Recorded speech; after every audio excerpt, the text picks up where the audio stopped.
اعتکاف والوں کے لیے کچھ معمولات تجویز فرما دیں. کن کن چیزوں سے اعتکاف ٹوٹ جاتا ہے؟ اگر اعتکاف کی حالت میں احتلام ہو جائے تو کیا کریں؟ اعتکاف کی حالت میں اگر گرمی اور پسینہ کی وجہ سے نہانا مجبوری ہو جائے تو اس کی اجازت ہے یا نہیں؟ اگر کوئی ضروری کام ہو تو اعتکاف سے پہلے نیت کر سکتے ہیں کہ میں فلاں کام کے لیے مسجد سے باہر جاؤں گا. معتکف اگر کنگھی کرے، ہاتھ دھوئے، برش کرے تو کیا مسجد سے باہر جا سکتا ہے؟ معتکف کھانا کھانا، افطاری کرنے، خریدنے بازار جا سکتا ہے. غلطی سے گھر یا بھولے سے اگر مسجد سے باہر نکل جائے تو اعتکاف ٹوٹ جائے گا. مسجد کی آداب کے بارے میں بیان فرما دیں. جن لوگوں کو سگریٹ پینے کی عادت ہو وہ اعتکاف میں کیا کریں؟ ضرورت کی وجہ سے مسجد سے باہر نکلا اور چلتے چلتے ہی بات چیت کر لی تو اعتکاف باقی رہے گا کہ نہیں؟ یہ سوال ہے، جلدی جس کو جواب دیتا ہوں کیونکہ ابھی تھک تو میں بہت گیا ہوں. جلدی. اعتکاف والوں کے لیے کچھ معمولات تجویز فرما دیں. اعتکاف والے کچھ معمولات ایسے ہیں جو پوری زندگی کرنے ہیں، وہ ابھی کر لیں تو پوری زندگی انشاءاللہ عادت پڑ جائے گی. شام تکبیر اولیٰ کے ساتھ وہ تو پڑھنی ہے. دوسرا کام یہ کرنا ہے، رات کو تہجد کا معمول 2 رکعت سے لے کے 8 رکعت، تو درمیان ہے 4 رکعت، تو کم سے کم 4 رکعت تو پڑھیں نا. اور اس کے بعد دعا مانگنے کا معمول. رات کے آخری حصے میں دعائیں بہت قبول ہوتی ہیں. دل لگے یا نہ لگے آپ نے عادت ڈالنی ہے. دیکھو جب بھی آپ کوئی کام شروع کرتے ہیں شروع میں جوش ہوتا ہے، پھر وہ جوش آہستہ آہستہ ختم، پھر بوریت، یہ اس کی علامت ہے ابھی عادت نہیں پڑی. پھر آہستہ آہستہ یوز ٹو ہو جاتے ہیں، عادت پڑ جاتی ہے لیکن وہ جذبات نہیں رہتے. یہ جو عادت پڑ گئی نا، کام ہو گیا بس. یہ اصل کیفیت ہے، سمجھتے ہو؟ تو جب بوریت ہونا شروع ہو جائے نا عبادت میں، تو عبادت کا ٹائم اب اصل میں اب شروع ہوا ہے. اور پھر اپنے آپ کو مجبور کر کے اس عبادت کی عادت ڈال دو، پھر اللہ آہستہ آہستہ وہی کیفیات دوبارہ بحال کر دے گا. تو رات کو روزانہ اٹھ کے آپ نے کچھ دیر اللہ کے سامنے راز و نیاز اور دعا میں نے یوں نہیں مانگا کرو، یوں کرو، پتہ نہیں کدھر غصہ جا رہا ہوتا ہے. او بھائی تمیز سے جو سنت طریقہ ہے ایسے دعا مانگو، سمجھ رہے ہو؟ ہاتھ چہرے سے دور رکھو، اس طرح دعا مانگو تو تمیز سے. تو اس طرح سے جو ہے دعا کی عادت ڈالو. اللہ سے وحشت اتنی ہے کہ اللہ کے سامنے ہاتھ اٹھانے کا دل نہیں کرتا، اللہ سے دعا مانگنے کا دل نہیں کرتا آج کے مسلمانوں کی. تو وحشت ہے نا، اس وحشت کو دور کرو، عادت ڈالو اس کی دعا مانگنے کی. دوسرا کام کیا؟ ایک کام تو تہجد ہو گیا، دوسرا کام دعا. تیسرا کام صبح اور شام کی تسبیحات کی پابندی.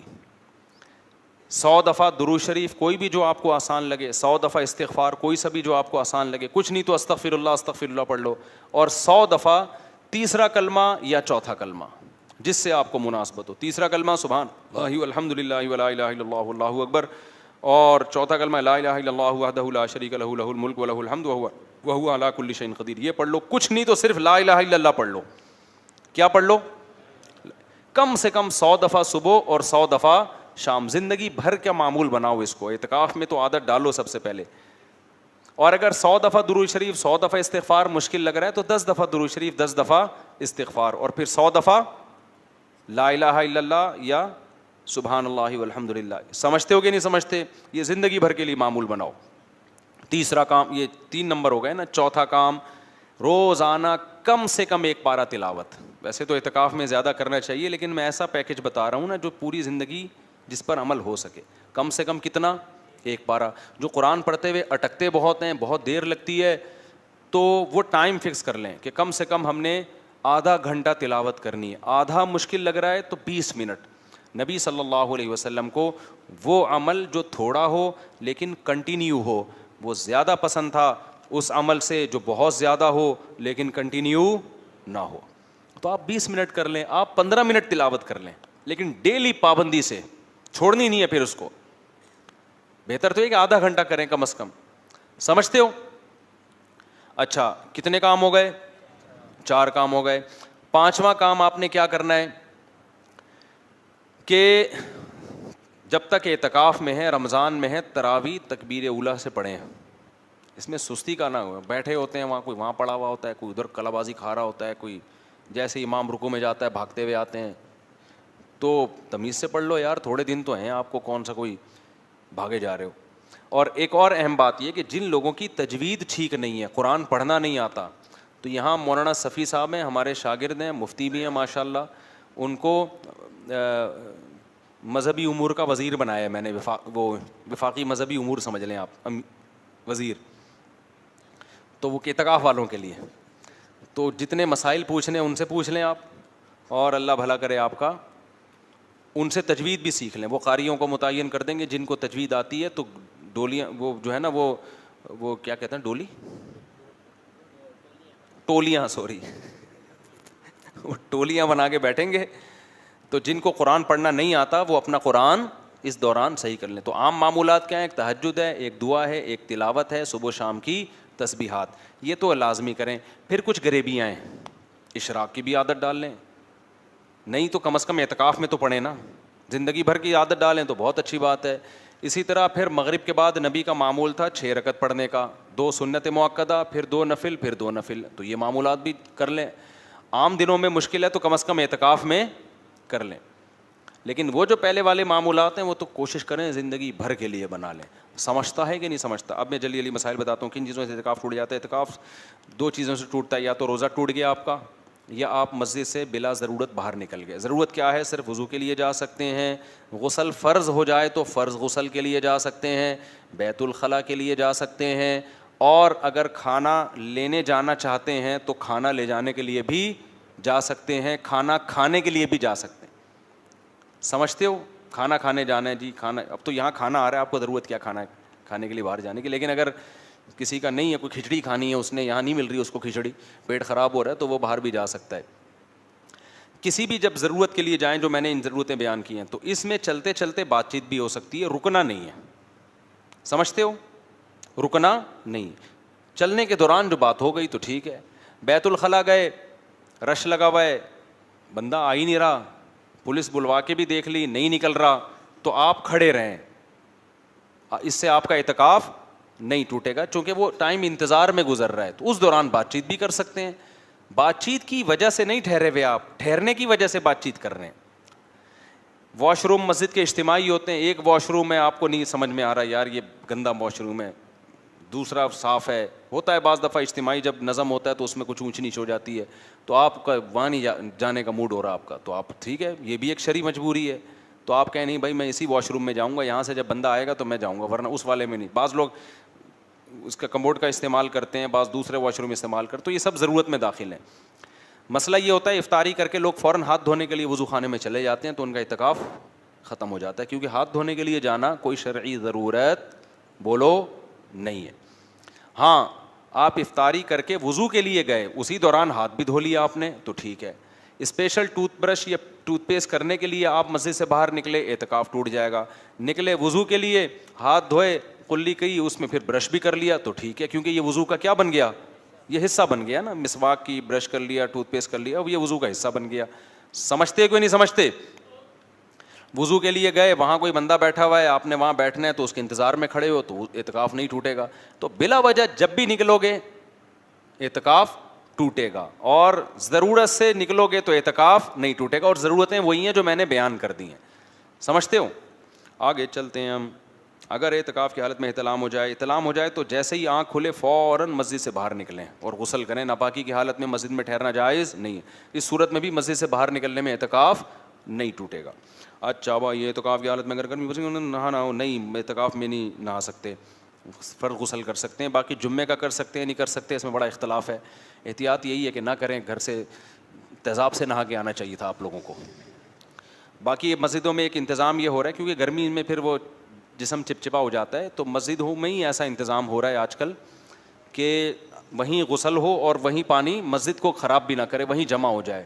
تو انتظامیہ سے ہم بھی گزارش کریں گے کوئی ایسا سسٹم بنا دیا جائے تاکہ غسل بھی ہو جائے اور مسجد سے باہر نکلنے کی نوبت بھی نہ آئے اور مسجد خراب بھی نہ ہو غسل کی وجہ سے. ورنہ اتنا تو کر سکتے ہیں کہ سر دھو سکتے ہیں، سر باہر نکالیں اور پانی سے دھو دیں سر. پاؤں باہر نکالنے سے اعتکاف ٹوٹتا ہے، سر باہر نکالنے سے نہیں ٹوٹتا. اگر معتکف اگر قلی کرے، ہاتھ دھوئے، برش کرے، اس کے لیے مسجد سے باہر نکلے، نہیں نکل سکتا. معتکف کھانا افطاری خریدنے بازار جا سکتا ہے. غلطی سے اگر یا بھولے سے اگر مسجد سے نکل جائے تو اعتکاف ٹوٹ جائے گا. جی ہاں ٹوٹ جائے گا. حدیث میں آتا ہے میری امت پر خطا اور بھول معاف کر دیا گیا ہے. تو مطلب یہ کہ خطا سے یا بھولے سے کوئی کام ہو تو اس کا گناہ نہیں ملتا، یہ مطلب ہے اس حدیث کا. یہ مطلب نہیں ہے کہ اس کے جو شرعی حکام ہیں وہی نہیں متوجہ ہوتے. صرف روزے کے بارے میں حدیث میں کہ بھولے سے کھانے سے نہیں ٹوٹتا، باقی جتنی بھی جنایات ہیں وہ بھولے سے بھی ٹوٹ جاتی ہیں، یعنی اس پہ سزا ملتی ہے دنیا کی، آخرت کی نہیں، اور غلطی سے بھی. تو اگر آپ بھولے سے نکل گئے مسجد سے باہر کہ یاد ہی نہیں تھا کہ میں اعتکاف میں آیا ہوا ہوں، تو اعتکاف کیا ہو جائے گا؟ ٹوٹ جائے گا. معتکف کھانا افطاریوں یا مسجد. اچھا اعتکاف ٹوٹ جائے تو کرے گا کیا آدمی؟ چلا جائے گھر. تو جس دن کا اعتکاف ٹوٹا ہے نا اس دن کی قضا اس پر واجب ہے. تو اگلے مسجد میں آ جائے اور پھر کیا کرے، مغرب سے پہلے نیت کر لے کہ کل جو میرا آج جو اعتکاف ٹوٹا تھا یا کل رات جو ٹوٹا تھا، تو میں نیت کرتا ہوں اس کی ایک دن کی قضا کر رہا ہوں. اور پھر مغرب کے بعد اس قضا کی نیت سے بیٹھ جائے، 24 گھنٹے پورے کر لے، وہ قضا کیا ہو جائے گی؟ کیونکہ جس دن ٹوٹتا ہے نا اسی دن کی قضا واجب ہوتی ہے. تو ایک دن کی قضا اس پر کیا ہو جائے گی؟ واجب ہو جائے گی. تو ایک دن کی قضا کر لے اور پھر نفلی نیت سے بیٹھ جائے، کیونکہ ایک نیت کی ہے مسجد میں بیٹھنے کی. اب غلطی سے ٹوٹ گیا، اب گھر جا رہا ہے تو بیٹھ جائے بھائی. مسجد کو سب بیٹھے ہوئے تو تو کیوں نہیں بیٹھ رہا ہے یہاں پہ؟ تجھے کیا تکلیف ہے؟ اللہ اللہ کر لے بیٹھ کے. اب آیا اللہ کے لیے قربانی دے کے. اور یہ تو فقہی حکام ہے کہ ٹوٹ جاتا ہے، اللہ کی نظر میں تو چونکہ غلطی سے ٹوٹا ہے تو ہو سکتا ہے نفلی اعتکاف سے کے لیے بیٹھ جاؤ، اللہ ثواب کون سا دے؟ پورا سنت والا ثواب دے دے کہ بھائی اس بیچارے کو پتہ نہیں تھا. آگے چلتے ہیں ہم. مسجد کے آداب کے بارے میں بتا دیں. مسجد میں ہنسی مذاق اس طریقے سے کرنا کہ پتہ ہی نہ چلے کہ یہ گٹکے کی دکان پہ بیٹھا ہوا ہے یا مسجد میں بیٹھا ہوا ہے، یہ بہت بری حرکت ہے. سمجھتے ہو؟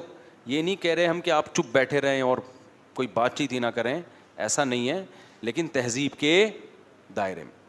اگر مزاح بھی آپ کر رہے ہیں تو تہذیب کے دائرے میں. ہاں ایسی ایسی ہنسیاں نکالنا جیسے وہ گٹر کے ڈھکنوں پہ نہیں لوگ بیٹھے ہوئے ہوتے باتیں کر رہے ہوتے ہیں، یا چیخو پکار، ابے اوئے ادھر آؤ ادھر آؤ، اس طرح کی چیخو پکار نہ کریں، یہ بہت سخت بے ادبی کی بات ہے. اچھا بھائی، بعض لوگوں کو سگریٹ پینے کی عادت ہو، وہ اعتکاف میں کیا کریں؟ مسجد کے اندر تو سگریٹ نہیں پی سکتے، ہمت کر کے سگریٹ سے بھی توبہ کر لیں. ایسی کی بولو تیسی، چھوڑ دو یار سگریٹ کو، کوئی ڈھنگ کی چیز نہیں ہے، دھواں نکلے گا، پھر بتا رہا ہوں میں قبر میں بھی دھواں نکلے گا. تو اگر نہیں توبہ ہو رہی، روزے میں تو نہیں پی سکتے، تو پھر اس کا طریقہ یہ ہے کہ سگریٹ پینے تو باہر جا نہیں سکتا، باہر جب گیا ہوا ہے نا کسی کام سے، شرعی ضرورت سے، اس دوران پی سکتا ہے. مثال کے طور پر واش روم جانا ہے تو مسجد سے باہر نکلتے ہی، اب میں سگریٹ پینے کے کیوں طریقے سکھاؤں تم لوگوں کو؟ میں کو پاگل ہوں؟ مجھے گناہ دلوا رہے ہو. میں سگریٹ پینے کا طریقہ نہیں بتا رہا، بس میں یہ بتا رہا ہوں کہ اعتکاف نہ ٹوٹے. تو آپ نے کیا کیا، جاتے جاتے نکال کے جلا لی اور چلتے چلتے پینا شروع کر دیں، کیونکہ آپ جا تو واش روم کی طرف رہے ہیں نا، تو چلے جائیں وہاں، جتنی دیر تک واش روم میں بیٹھے رہیں سگریٹ بھی پیتے رہیں. آپ خود آپ کا ضمیر کہے گا کہ تو انسان کا بچہ بن جا، چھوڑ دے اس چیز کو. سمجھ رہے ہو؟